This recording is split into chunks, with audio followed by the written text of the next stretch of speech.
Marami ang gustong yumaman. Ngunit kakaunti lamang ang tunay na nakakaunawa kung ano ang ibig sabihin ng kayamanan, sapagkat ang yaman ay hindi lang nasusukat sa dami ng ari-arian o sa kapal ng pitaka, kundi sa disiplina ng pag-iisip, sa paraan ng paghawak sa tukso, at sa kakayahang manatiling payapa kahit napapalibutan ng kaguluhan. Ang tunay na mayaman ay hindi lang nagtataglay ng salapi, kundi nagmamay-ari ng sarili niyang kalayaan. Ang pag-asenso ay hindi produkto ng tsamba o kapalaran, kundi bunga ng mga maliit, ngunit matatag na gawi na inukit araw-araw. Ito ang mga ugaling hindi agad napapansin, ngunit sa paglipas ng panahon ay nagiging pundasyon ng matatag na tagumpay. Ang mga mayayaman ay hindi basta ginagabayan ng pagnanais yumaman, kundi ng matalinong prinsipyo na nagtuturo kung paano maging karapat-dapat sa kayamanan. Sabi ni Epictetus, ang kayamanan ay hindi nasusukat sa dami ng pag-aari, kundi sa kaunting bagay na iyong kailangan. Ang mga salitang ito ay paalala na ang tunay na karangyaan ay hindi nagmumula sa pagkakaroon, kundi sa kakayahang makontento.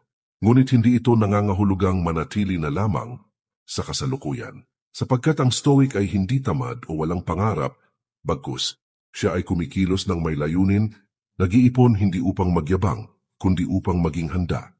Sa paglalakbay na ito, pag-uusapan natin ang 10 gawi ng mga mayayamang tao na hindi lamang nagpayaman sa kanila, kundi nagpatatag sa kanilang pagkatao. Ang mga habit na ito ay hindi sekreto, ngunit kakaunti ang may tapang na gawin ng mga ito ng tapat, araw-araw. Kaibigan at kapatid, muli inaanyayahan kita na mag-subscribe sa ating channel para lagi kang updated sa mga bagong videos na aking gagawin at babago sa pananaw mo sa buhay. Ngayon, matapos nating maunawaan ang diwa ng tunay na kayamanan ayon sa pilosopiya ng mga Stoic, panahon na upang tuklasin ang mga gawi na nagdadala ng karunungan at kasaganaan. Ang 10 money habits na ito ay hindi lamang mga hakbang patungo sa pagyaman, kundi mga prinsipyo ng pamumuhay na nagbibigay saysay sa bawat paghihirap at pagpupunyagi. Ito ang mga kasanayang humuhubog sa isip, nagpapalakas sa loob, at nagtuturo kung paano gamitin ang pera bilang kasangkapan ng kalayaan, hindi bilang tanikala ng pagnanasa. Number 1. Marunong maghintay at magplano bago gumastos. Ang unang ugali ng mga tunay na mayayamang tao ay ang disiplina ng paghihintay. Sa panahon ngayon kung saan ang lahat ay mabilis, pagkain, impormasyon, aliw at tukso, kakaunti na lamang ang marunong maghintay. Ngunit para sa taong may malalim na pag-unawa sa yaman, ang bawat sandali ng paghihintay ay puhunan ng karunungan.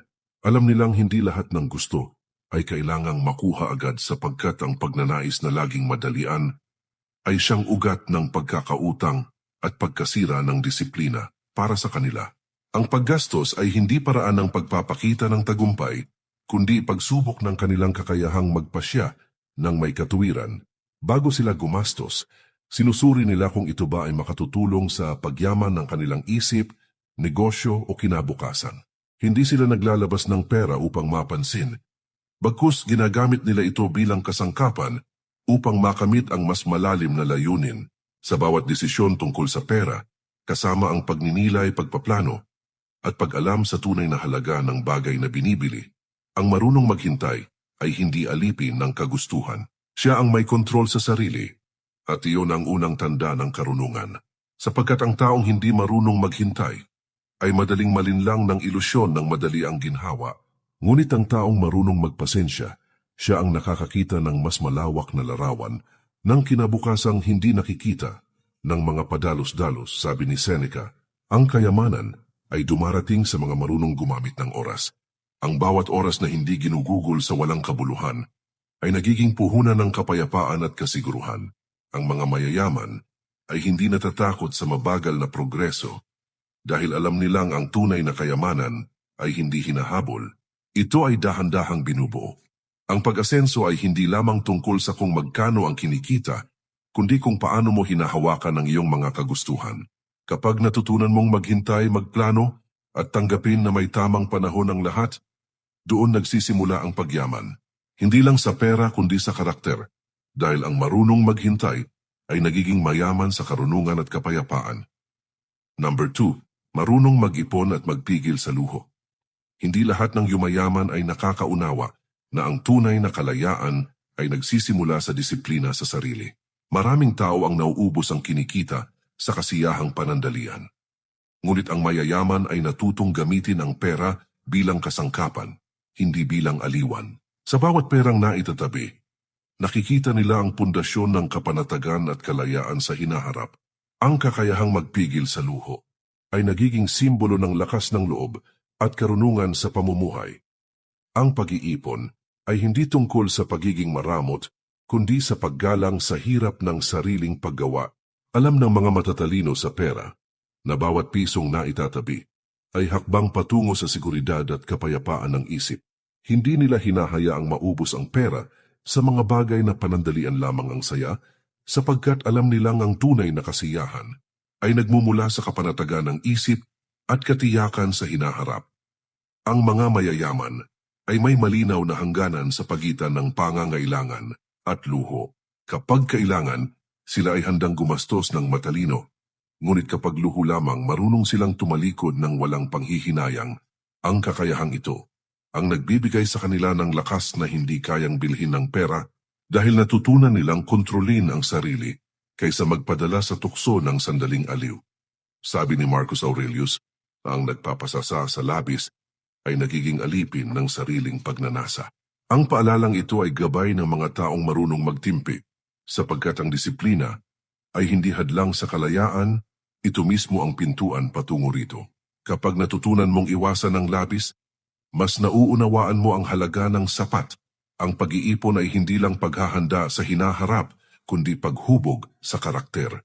Ang taong marunong magpigil sa luho ay hindi lang nagkakaroon ng pera, kundi kapayapaan ng isip at respeto sa sarili, sapagkat ang tunay na mayaman ay hindi yaong maraming binibili, kundi yaong marunong hindi bumili kapag hindi kailangan. Number 3, marunong mag-invest sa sarili.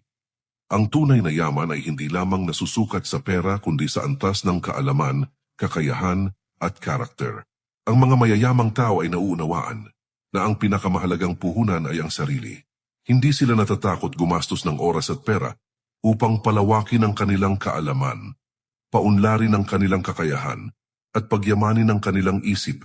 Ang bawat oras na inilaan sa pag-aaral, pagsasanay, at pagpapabuti sa sarili ay nagiging puhunan na magbubunga ng higit na kalayaan at oportunidad. Hindi sapat ang kumita lamang ng pera kung ang iyong sarili ay hindi lumalago. Ang pag-invest sa sarili ay nangangahulugan ng patuloy na pag-aaral, pagbabasa, at paghasa sa mga kasanayan na magdadala sa iyo sa mas mataas na antas ng pamumuhay. Ang mga mayayaman ay hindi natatakot magsimula sa maliit at matuto sa proseso, sapagkat alam nilang ang tunay na tagumpay ay bunga ng tiyaga at paghubog sa sarili. Sabi ni Seneca, ang isang buhay na hindi inilalaan sa pag-aaral at pagpapabuti sa sarili ay nagiging wastong pag-aksaya. Ang mga salitang ito ay gabay para sa bawat taong nagnanais na umangat hindi lamang sa pera, kundi sa karunungan at karakter. Sa bawat hakbang na inilalagay sa sarili, lumalago ang kakayahang gumawa ng mas matalinong desisyon at harapin ang hamon ng buhay ng may tapang. Ang mga taong marunong mag-invest sa sarili ay hindi lamang nagiging eksperto sa kanilang larangan, kundi nagkakaroon ng mas malalim na pag-unawa sa mundo. Ang kanilang oras, karanasan at kaalaman ay nagiging puhunan na nagbibigay ng higit na halaga kaysa anumang material na bagay. Sila ang nakakakita ng pagkakataon kung saan ang iba ay nakikita lamang ang hadlang, sapagkat ang tunay na kapangyarihan ay nagmumula sa kakayahang umunlad. Ang pagpapahalaga sa sarili ay nagbubukas ng mas maraming pinto at oportunidad. Kapag patuloy mong pinapanday ang iyong kaalaman, kasanayan at karakter, natututo kang gumawa ng matalinong desisyon, harapin ang mga pagsubok ng may tapang, at maging handa sa mga oportunidad na darating. Ang taong marunong mag-invest sa sarili ay nagiging mayaman sa karunungan, kakayahan at pananaw sa buhay. Number 4, marunong magplano at magtakda ng layunin. Ang mga mayayamang tao ay hindi basta-basta sumusunod sa agos ng buhay. Nauunawaan nila na ang direksyon at layunin ang gumagabay sa bawat hakbang. Ang kakayahang magplano ay nagbibigay daan upang maging sistematiko at disiplinado sa paggamit ng oras, pera at enerhiya. Hindi sila nagkakagulo sa bawat oportunidad o tukso, bagkus pinipili nila ang mga hakbang na may malinaw na epekto sa kanilang pangmatagalang tagumpay. Ang pagtatakda ng malinaw na layunin ay nagpapalakas ng konsentrasyon at nagbibigay kahulugan sa bawat aksyon. Ang mga mayayaman ay alam na ang bawat desisyon ay dapat nakaayon sa kanilang pangmatagalang plano. Hindi sila natitinag ng pansamantalang kabiguan sapagkat nakikita nila ito bilang bahagi ng proseso. Ang bawat maliit na hakbang na naayon sa plano ay nagiging tulay patungo sa mas malaking tagumpay. Sabi ni Epictetus, ang hindi naglalagay ng layunin ay parang barkong walang direksyon. Ang paalalang ito ay nagsisilbing gabay upang ang bawat aksyon ay may kabuluhan at hindi sayangin sa walang saysay na pakikibaka. Ang buhay ay puno ng tukso at kaguluhan, ngunit ang taong may malinaw na layunin ay nakakakita ng daan kahit sa gitna ng dilim. Ang mga marunong magplano ay may kakayahang tukuyin kung ano ang mahalaga at kung ano ang pwedeng ipagpaliban o iwasan. Ang disiplina sa pag-prioritize ay nagiging susi sa mas matatag na kinabukasan. Sa pamamagitan ng malinaw na plano, mas nakokontrol nila ang oras, pera at enerhiya at nagagamit ito sa pinakamabisang paraan para sa personal at pinansyal na pag-unlad. Yung paglaan ng panahon sa pagpaplano at pagtatakda ng layunin ay hindi lamang nakakatulong sa pagyaman sa pera, kundi pati sa paglago ng karakter. Ang taong may malinaw na direksyon ay hindi basta sumusunod sa uso o sa kagustuhan ng iba, kundi gumagawa ng desisyon na makakabuti sa kanyang kinabukasan. Sa ganitong paraan, nagiging mas matatag, mas disiplinado, at mas handa sa anumang hamon ng buhay. Number 5. Marunong magkontrol ng emosyon sa pananalapi. Ang mga mayayamang tao ay nauunawaan na ang pera ay hindi lang halaga kundi salamin ng kanilang disiplina at karakter. Hindi sila nagpapadala sa takot, galit o labis na kasabikan sa bawat desisyon sa pananalapi. Ang kakayahang kontrolin ng emosyon ay nagiging pundasyon ng matalinong pamumuhunan at tamang paggastos. Ang pera ay nagiging kasangkapan, hindi panghihikayat sa padalos-dalos na desisyon. Sa halip na magpadala sa pansamantalang tukso o pressure, ang mga marunong sa pera ay tumitimbang at nag-iisip bago kumilos. Alam nila na ang agarang reaksyon sa emosyon ay madalas nagdudulot ng pagkawala ng pagkakataon o pagkalugi. Ang disiplina sa damdamin ay nagbibigay sa kanila ng kalinawan upang suriin ang sitwasyon, magplano at gumawa ng matalinong hakbang. Sabi ni Marcus Aurelius, ang taong pinamumunuan ng isip kaysa damdamin ay tunay na malaya. Ang paalalang ito ay gabay sa mga taong nagnanais na magkaroon ng kapangyarihan sa kanilang pananalapi. Kapag natutunan mong ihiwalay ang emosyon sa desisyon sa pera, mas nagiging malinaw kung alin ang dapat unahin at paano mapapalaki ang bawat oportunidad. Ang kontrol sa emosyon ay hindi nangangahulugang pagiging malamig o walang damdamin. Bagkus ito ay ang kakayahang kilalanin ng emosyon, tanggapin ito, at gamitin ang kaalaman upang gumawa ng tamang hakbang. Ang mga mayayaman ay natutong maghintay sa tamang panahon, magplano bago kumilos, at magpasya batay sa katotohanan at hindi sa kasalukuyang damdamin. Ang kakayahang kontrolin ng emosyon sa pananalapi ay nagbibigay ng mas matatag at maayos na buhay. Ang taong may disiplina sa damdamin ay nagiging mas maalam, mas mapagmatyag sa pagkakataon at mas handa sa anumang pagsubok. Ang yaman ay hindi lang nasusukat sa pera, kundi sa kakayahang magdesisyon ng may kalinawan at kapanatagan ng isip. Number 6, marunong magkaroon ng tamang pakikipagkapwa. Ang mga mayayamang tao ay nauunawaan na ang pera at tagumpay ay hindi nagmumula sa sarili lamang, kundi sa kakayahang makipag-ugnayan sa iba ng may respeto at integridad. Hindi nila ginagamit ang kapangyarihan o kayamanan para manipulahin o apihin ang ibang tao. Sa halip, pinipili nilang bumuo ng matibay na relasyon na nakabatay sa tiwala, respeto at mutual na pag-unlad. Ang kanilang network ay hindi lamang nagbibigay ng oportunidad, kundi nagiging gabay sa tamang desisyon at pamumuhay. Ang pakikipagkapwa ng mayayaman ay nakatuon sa pagbibigay halaga sa bawat tao. Alam nila na ang tagumpay ay mas matatag kung may suporta at respeto mula sa mga kasama sa buhay, sa negosyo at sa lipunan. Hindi nila binabaliwala ang opinyon o damdamin ng iba sapagkat nauunawaan nilang ang bawat koneksyon ay maaring maging tulay sa mas malalim na karunungan at mas matatag na pundasyon sa buhay. Sabi ni Seneca, ang tunay na kayamanan ay nasusukat sa kalidad ng ating mga ugnayan. Ang paalalang ito ay nagsisilbing gabay upang maging mapanagot at maingat sa paraan ng pakikitungo sa kapwa.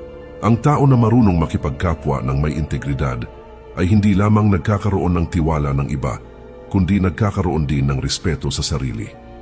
Bukod sa respeto at tiwala, ang mga mayayaman ay marunong din magbigay ng walang inaasahang kapalit. Alam nila na ang pagtulong sa iba ay nagbubunga rin ng positibong epekto sa sarili. Ang kanilang mga aksyon ay nagiging halimbawa ng balanseng pamumuhay kung saan ang tagumpay ay hindi lamang pansarili, kundi may kabahagi ring kabutihan sa ibang tao. Ang tamang pakikipagkapwa ay nagbubukas ng mas maraming oportunidad at nagpapalakas sa posisyon ng isang tao sa buhay. Sa pamamagitan ng matibay at maayos na relasyon, mas nagiging madali ang pagtahak sa mga hamon at mas lumalawak ang kakayahang makamit ang pangmatagalang tagumpay. Ang mayaman ay hindi lang may pera, kundi may kakayahang bumuo ng koneksyon na nagtataguyod sa kanyang kalayaan, seguridad at karunungan. Number 7. Marunong gumawa ng matatalinong desisyon sa pera. Ang mga mayayamang tao ay hindi basta-basta nagdedesisyon tungkol sa pera. Nauunawaan nila na bawat hakbang ay may kaakibat na epekto sa hinaharap. Bawat desisyon ay sinusuri ng maigi, hindi batay sa damdamin o kagustuhang pansamantala. Ang kakayahang gumawa ng matalinong desisyon ay nagiging susi sa pag-iwas sa pagkatalo at sa pagkakaroon ng matatag na pundasyon para sa kanilang buhay at negosyo. Hindi lamang ito tungkol sa pag-iwas sa pagkakamali, kundi sa paggamit ng tamang kaalaman at karanasan upang mapalaki ang yaman. Ang mga mayayaman ay pinag-aaralan ang bawat oportunidad, tinatantiya ang panganib at benepisyo, at pinipili ang hakbang na may pinakamalaking potensyal na maghatid ng pangmatagalang tagumpay. Ang kanilang disiplina sa paggawa ng desisyon ay nagiging gabay upang hindi magpadala sa tukso ng pansamantalang aliw o mabilisang kita. Sabi ni Epictetus, ang kalayaan ng tao ay nagsisimula kapag siya ay kumikilos ng may pananagutan at pag-iisip.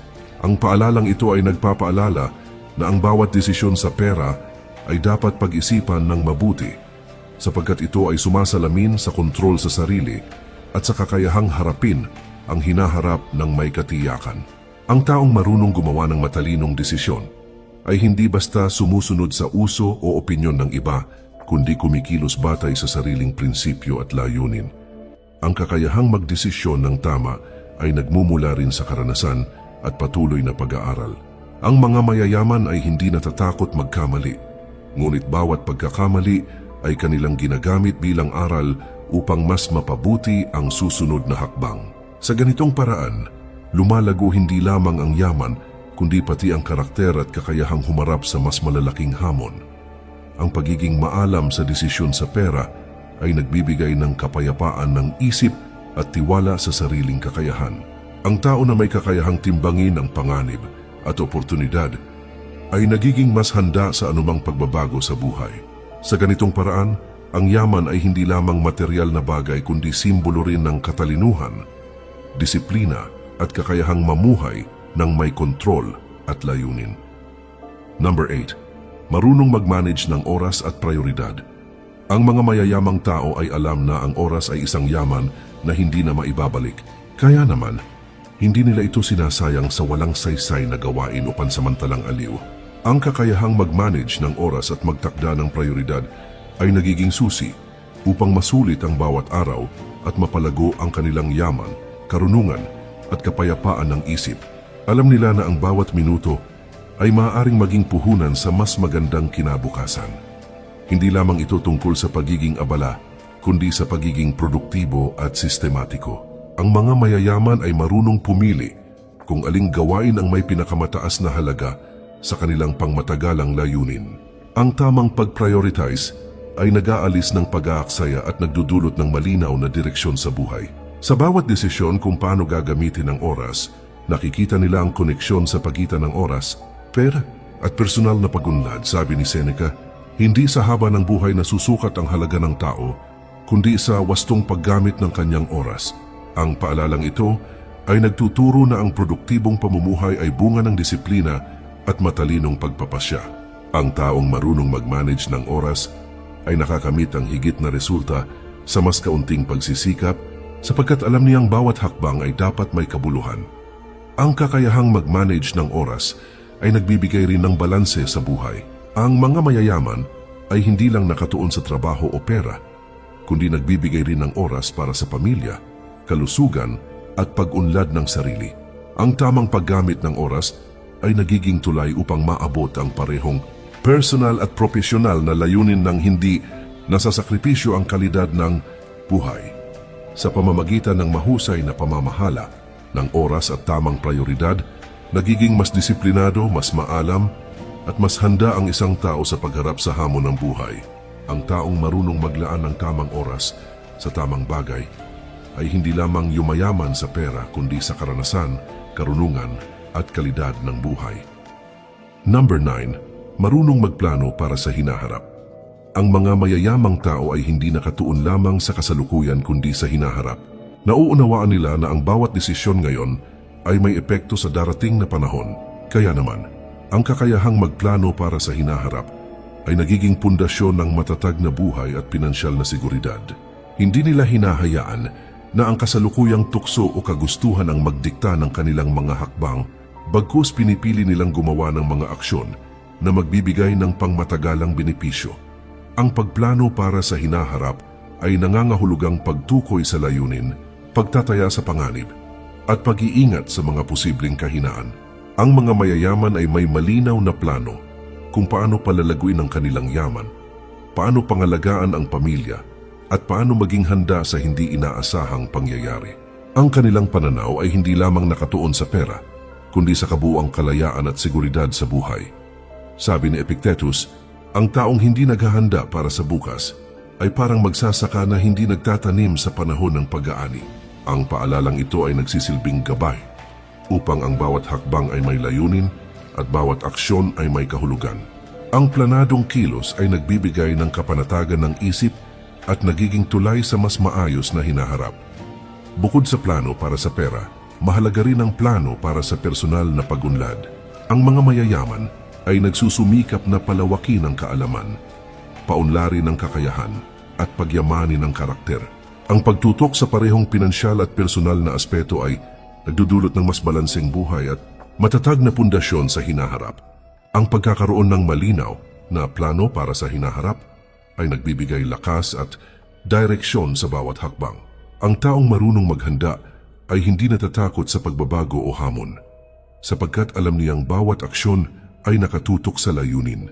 Ang yaman at seguridad ay nagmumula sa kakayahang magplano, mag-isip ng maigi at kumilos ng may disiplina sa kasalukuyan para sa mas maayos na bukas. Number 10. Marunong magpahalaga sa oras at pera ng magkasama. Ang mga mayayamang tao ay nauunawaan na ang oras at pera ay magkaugnay na yaman. Ang hindi wastong paggamit ng isa ay kadalasang nagreresulta sa pagkawala ng isa pa. Kaya naman, natutunan nilang pahalagahan ang parehong oras at pera ng magkasama. Tinuturing ang bawat minuto bilang mahalagang puhunan at ang bawat sentimo bilang kasangkapan sa pag-abot ng layunin. Ang wastong pagsasanib ng dalawa ay nagiging susi sa mas mabilis at matatag na pag-unlad. Hindi sila nagpapadala sa kagustuhang agarang makakita ng resulta. Sa halip, pinaghahandaan nila ang bawat hakbang. Binibigyan ng prioridad ang mga gawain at gastusin na may pinakamalaking potensyal na maghatid ng pangmatagalang benepisyo. Ang kanilang disiplina sa pamamahala ng oras at pera ay nagiging gabay upang masigurado na ang bawat desisyon ay makabuluhan at may kabuluhan sa hinaharap. Sabi ni Marcus Aurelius, ang oras at yaman ay dalawang kayamanang dapat pamahalaan ng may pananagutan at karunungan. Ang paalalang ito ay nagtuturo na ang tunay na kalayaan at tagumpay ay bunga ng wastong paggamit ng parehong yaman. Ang taong marunong pagsamahin ang oras at pera ay hindi nasasayang ang pagkakataon sapagkat bawat hakbang ay nakaayon sa mas mataas na layunin. Bukod sa tamang pamamahala, ang mga mayayaman ay naglalaan rin ng oras upang suriin at baguhin ang kanilang mga plano kapag kinakailangan. Ang kakayahang umangkop at gumawa ng desisyon batay sa pangyayari ay nagiging pundasyon ng matatag na yaman. Ang pagsasanib ng disiplina, foresight at karunungan ay nagbibigay sa kanila ng kakayahang mapanatili at mapalago ang kanilang yaman sa paglipas ng panahon. Ang pagpapahalaga sa parehong oras at pera ay nagreresulta sa mas produktibo at makabuluhang pamumuhay.